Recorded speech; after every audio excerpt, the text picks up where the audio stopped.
अकोटाकोला मार्गावर गजानन महाराज मंदिराजवळ भीषण अपघात झाला। रस्त्याच्या दुरुस्तीमुळे एकेरी वाहतूक सुरू होती। याच वेळी दोन दुचाकी एकमेकांना जोरात धडकल्या।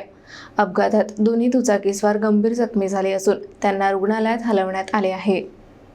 अकोटाकोला मार्गावर भीषण अपघाताची घटना घडली आहे। गजानन महाराज मंदिराजवळ MH30 Y8404 आणि MH27 D3773 या दोन दुचाकींची समोरासमोर धडक झाली। या अपघातात दोन्ही दुचाकीस्वार गंभीर जखमी झाले आहेत।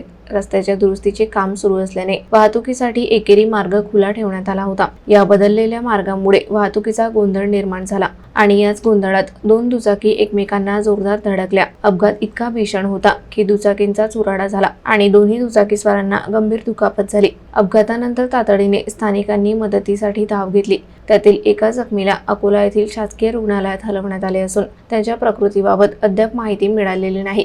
दुसऱ्या जखमीवर प्राथमिक उपचार सुरू आहेत। या मार्गावर याआधीही अशा अनेक घटना घडल्या असून अपघात टाळण्यासाठी प्रशासनाने तातडीने उपाययोजना कराव्यात अशी मागणी नागरिकांनी केली आहे। एकेरी वाहतूक सुरू असताना वेगावर नियंत्रण आणि योग्य दिशादर्शक फलक लावण्याची गरज असल्याचे स्थानिकांनी सांगितले। रस्त्याच्या दुरुस्तीचे काम पूर्ण होईपर्यंत वाहन चालकांनी विशेष काळजी घेण्याची गरज आहे, अन्यथा अशा दुर्घटना वारंवार घडण्याची शक्यता आहे।